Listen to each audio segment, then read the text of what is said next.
Is J Fingers your real name? It is not. It is not. Okay. That is it your stage name? It is. It's my Oh. nom de plume or whatever. I'm really impressed that you asked that because most people don't. Most people they just don't.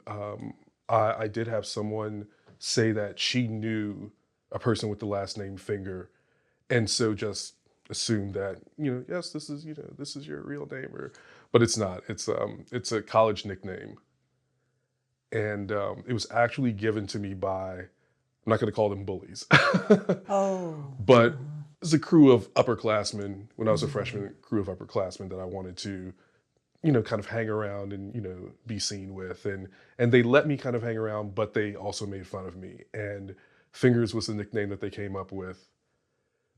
It's actually movie based. They were watching Marked for Death, I believe it was, Steven Seagal film.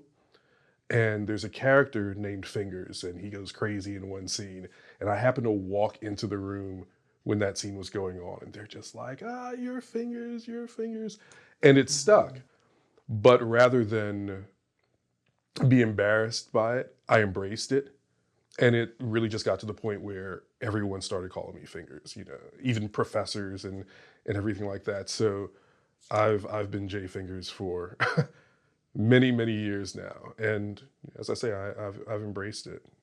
It really speaks to who I am, my true personality, I think. I thought it was for tapping the keys of the keyboard. Okay, so there's another story to it. Do you still keep in contact with those upperclassmen? Some of them, some of them. But eventually, I just met up with another group of like-minded people, and we became a really strong crew, essentially a family. And those people, I'm very much, in contact, daily contact with those guys. So I left the upperclassmen alone and stuck with the community that really embraced me for who I was. How is your name a blessing and a curse? It's a blessing because it's memorable. Um, People they don't forget Jay Fingers. I queried a screenplay to this manager, and he gave me a polite pass, but he saw me on Twitter and remembered the name and started following me and engaging with me. And that's just one of those things. I know that it's a memorable name when people see my books, they see the name, and even if they don't read the book or whatever, they know, oh, Jay Fingers, he's an author. Um, in another lifetime, I actually promoted parties.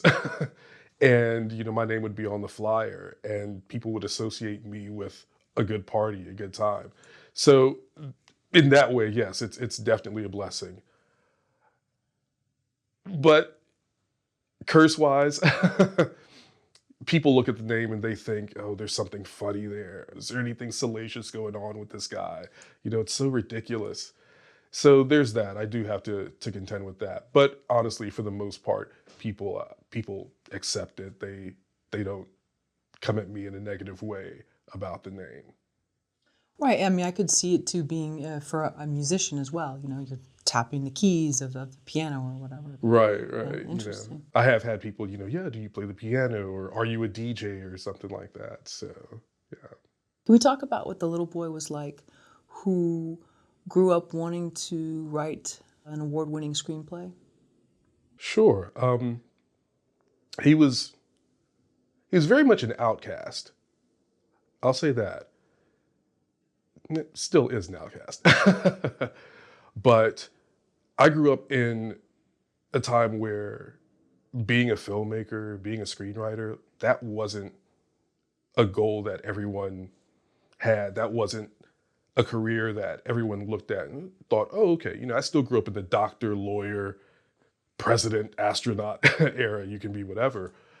But, always, having this dream, people looked at it kind of funny. They thought that it wasn't realistic, didn't even know what it was. I do remember someone saying to me, filmmaker, what is that? What does that mean? You make films, you make movies. Oh, you want to be a director? Well, why didn't you say that? So it was looked at as being a strange goal, a strange aspiration. But my love of movies was undeniable. Everyone in my family, they could see it, and they did encourage it. I got my love of movies from both of my parents, from my mother and my father, and so they would they would do a lot of things to kind of help facilitate the stream. There weren't many screenplays that were available at the time, but the ones that were available, my mother found and would give to me. Books on screenwriting. I think at the time, Sid Field was probably, when I was young, was probably the only book that was out there, Sid Field screenplay.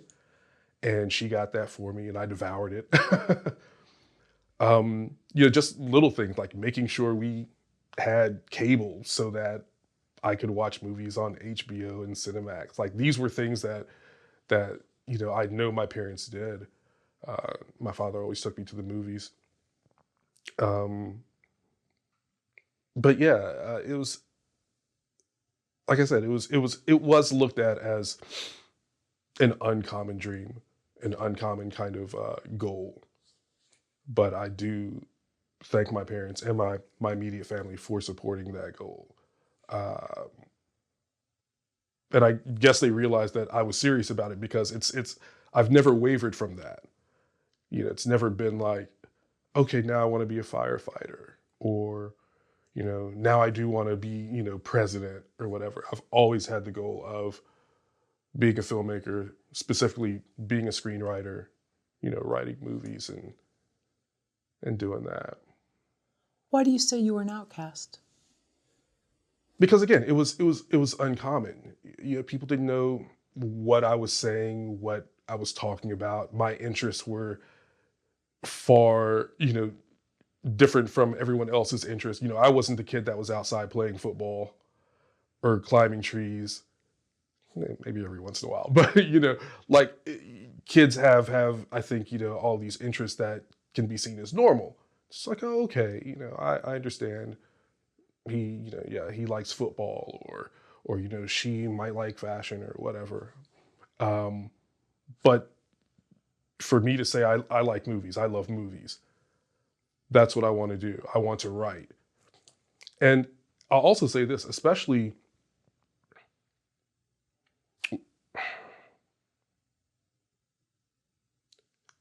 like within the Black community, not to say that intelligence is looked down upon. That's because that's not what I want to communicate. But an intelligent, young Black child, is just kind of looked at differently. It's like the Steve Urkel thing. That was a very real thing. You're just looked at as an other. And if you have interests that don't align with what people are used to, or, what they think you should be into, then yeah, you'll be othered. You'll just be looked at strangely and treated strangely as well. And you grew up where? I grew up in Memphis, Tennessee. Uh, the Orange Mound neighborhood of Memphis, Tennessee. I always have to mention that when talking about Memphis. Just it was like the largest Black community outside of Harlem at one point. And if you think about like hip hop music, the hip hop that came out of Memphis primarily like came out of Orange Mound. 8 Ball and MJG. They're like the first big act to hip hop act to come out of Memphis. So. And you left there to go to Florida State or Miami? University of Miami. University of Miami. Sorry. Okay. Yeah, and that the thinking behind that, I applied to several different film schools. I applied to like NYU, UCLA, USC. I applied to some other schools that didn't really have film programs, but I wanted to follow in the footsteps of some of my favorite filmmakers, like Spike Lee. Spike Lee went to Morehouse for undergrad, so I applied to Morehouse. But I ended up going to the University of Miami, and it was because my father said that it's tropical. The weather is similar to the weather you'd get out in California. I don't think that's true, but that was part of it. And he also thought that going to a school like Miami and being in their film program would make me a big fish in a small pond. Whereas, oh, if you go to, NYU, or if you go to UCLA, everyone, that's where they go to film school, and you won't stand out as much. So that's why I ended up going to Miami.